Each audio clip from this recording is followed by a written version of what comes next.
Fandarana vokarin'ny sampany fampalalam-baovao eto amin'ny Alliance 92. Renesinao isaky ny alatsinainy, alarobia ary ny zoma amin'ny valolatsakafo efa ny alina. Famerenana ny talata sy ny lakamisy ary ny sabotsy amin'ny valo sasany maraina.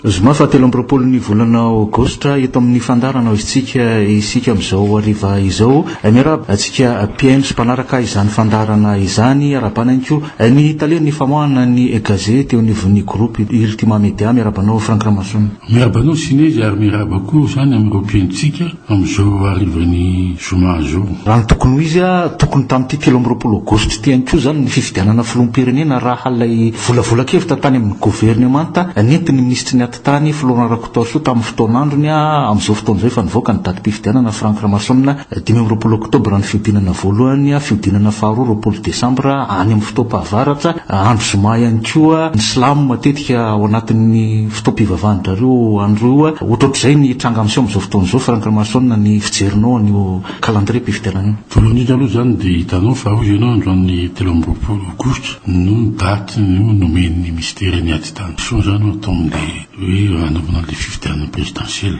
Mazava zao ankehitriny satria raha nahita isika le fanambarany tambatra nataon'ny senita sy ny ONU dia zaro ihany araka ny lalàna feuille de route no mifixe amin'ny calendrier électoral. Raha noho zany fa mbola hita ihany zany tamin'izany fotoana hoe nomena an'le daty any 13 Aogositra fa misy dysfonctionnement. Misy tsy fahaizana mihitsy aza hoe texte ataon'ny ministère-ny ady tany fa tsy zareo mihitsy araka ny feuille de route no mandidy ny hoe zao ny daty ny fifidiana fa ny senita. Dia ny senita zany no nametraka fa fiodina voalohany amin'ny 20 Oktobra 2013 fiodina faharoa 20 Desambra 2013. Hoy ianao atao hoe andro fahavaratra le 27 Décembre. Azadiny fa tamin'ny 20 Décembre na 21 Décembre 2001 premier tour présidentiel zay andriamatoa Valmana no voaka voalohany tamin'izay. Tsy nisy filazana momba ny hoe androm-pahavaratra. Tanterony zany vao mipoitra. Ary zao amin'izao fitokodinana ny toetr'andro misy eran-tany dia hitanao tsara fa tsara kilazo ianao fahavaratra amin'izay 20 Décembre satria raha ny any an-tafo zao dia hoe andro ririnina ny Décembre tamin'ny farany teo nefa ny toetra amin'ny volana février mibalika amin'ny masoandro ary zay phénomène climatique zay ataoko fa tsy tokony atao paramètre amin'ny fanaovana fifidiana ao anatin'ny tany iray. Ka zay ny tokony anao hoe raha misy nay ilaza fa hoe tsy mety le daty 20 Décembre fidiana faharoa angamba tsara ihany no mampatsiahy fa hoe fa niova efa nivoatra ny momba famantarana amin'ny toetr'andro eran-tany ka tsy azo atao hoe raison zay zany hoe zay no zany mba misy. Fahatelo zanao atao hoe zoma dia andro fivavahana silamo marina zany fa tsy zoma misokotra amin'ny enina angeny totsika hoe ny bureau de vote mirava amin'ny enina arivo tokony fa manana fotoana ihany ny tsirairay taloha manko hoe lahady dia lahady ho an'ny kristiana tram'izay foana ataontsika teny tsy mbola nisy ny posé an'izay problème zay hoe kristiana koa zany dia hoe tokony atao jour de semaine azadiny fa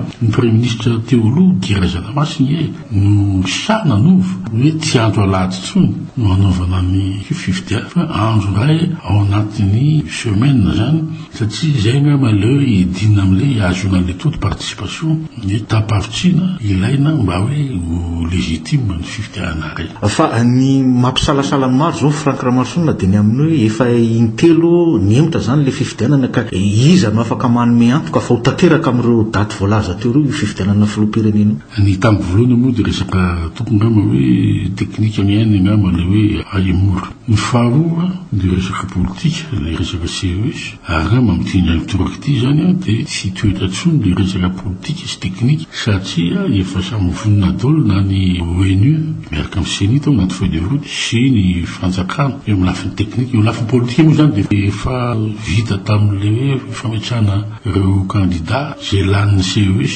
amin'ity resaka ty fa eo amin'ny hoe fanenengelenina sisa angamba zany hoe fisin'le hoe sommet des quatre conférence au sommet zay eo mbana misy mitady hoe ny Chine ny fampihavarana ny Chine hoe fampidinihana indray mandeha indray amin'ireo filoha teolozy filohan'ny tetezaveta ankehitriny. Io tsy mantsy io mampanany ny fahasambim-pirenena satria hoe so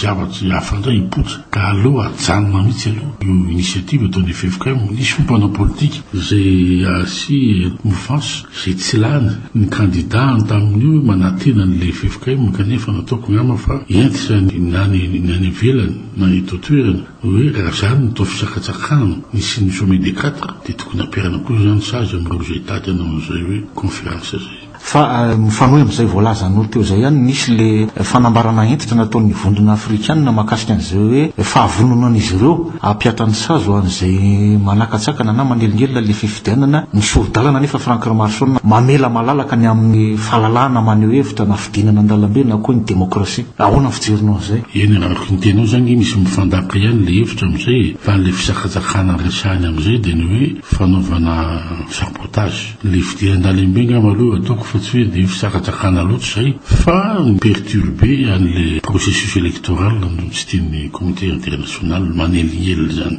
afaka maneho hevitra ny daholo be kanefa koa misy io zany lalàna tsy maintsy ampiarina satria misy texte hoe amin'ny momba famorim-bahoaka ary amin'izao fotoan'izao ve zany ro pomban'ny Andrew Rajoelina sy ny pomban'ny Marc Valma zareo rola lehibe ny mouvance ireo ny tokony atampitony ireo extrémiste zay misy azy satria ireo extrémiste ireo zay tsy manaiky nihinangizy solution mino atao ohatra zany hoe mbola afaka nilatsaka ihany zany na ilalora Valma na Andrew Rajoelina didiratsy tsiritsako na inona zay natao teo valim-pifidianana tao tsisy anaiky ngereo zao ndray manko zao zavatra tezy voavoaka hoe izy telo mianaka ro dia 20% na 10% mifidy dia pomban'ireo ahoana moa sahanao milaza fa zay no izy nefa no mifidy taona lasa zay ny fifidianana faran'izay nisy telo nisy fanoherana tamin'ny 2009 nampialan'ny Flora Valma dia nanomboka tamin'ny teo io nisy io zany naminangidy io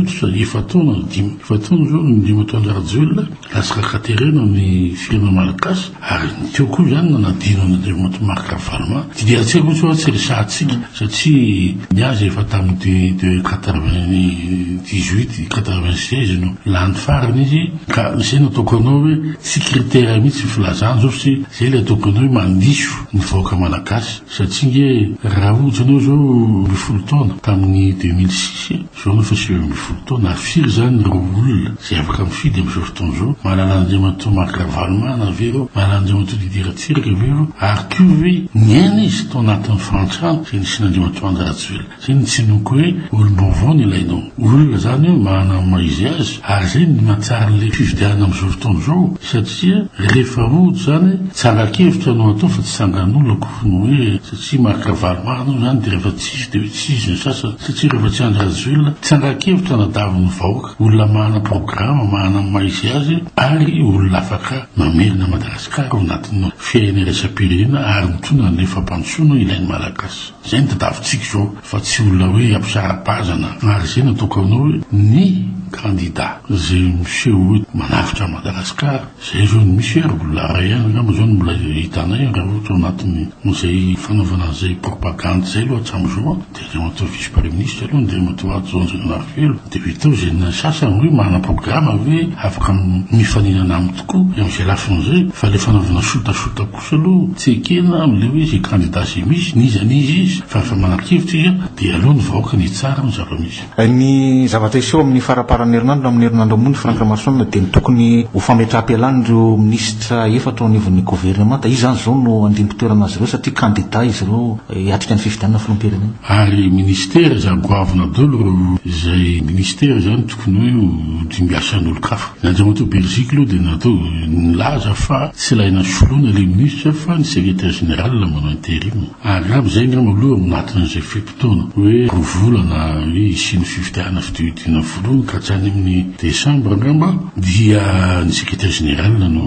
misolo an'le ministre. Ataoko fa raha manendry ministre vaovao anao zany TGV zany zao de hoe tady ministère-ny aménagement sy ny finance de an'ololona onzay zany izy de nisy nomination vaovao de izy zavatra hafa. Non, tsy zay ny dikan'le sorona le ministre hoe miala izy aloha am'izay izy tsy mitomy mampiasa ny puissance publique fa izy raha teo am'izay zany zao no mitotsika hoe miatoka na monkolazana fa am'izay de tsy mampiasa fahefam-panjakana de mazava ho azy zany fa zay ny antony nisorana azy fa ndreko zao hoe hosolona olona ministre vaovao hiateur hiatseza de mandritrongo volana de any am'izay donzay ny anatin'ny fanjakana fa tsy le affaire courante tsy le resaky fifidianana no jerena fa resaka zavatra fa resaky fiditseza ka zay nataoko hoe discours antoko politique zay manao calcul an'izay hoe zay manantena fa hoe ho lasa ministre rapitsa afaka rapitsa tsy fa indrena ho any nataon'andriamatoa premier ministre Belgique hoe aleo zany hoe ny secrétaire général ihany no mitatana le ministère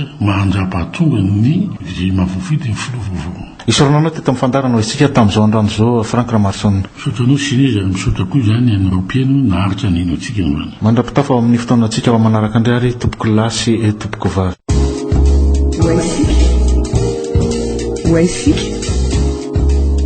Fandarana vokariny sampany fampalalam-baovao eto amin'ny Alliance 92. Renesinao isaky ny alatsinainy alarobia ary ny zoma amin'ny valo latsaka fefany alina. Famerenana ny talata sy ny lakamisy ary ny sabotsy amin'ny valo sasany maraina.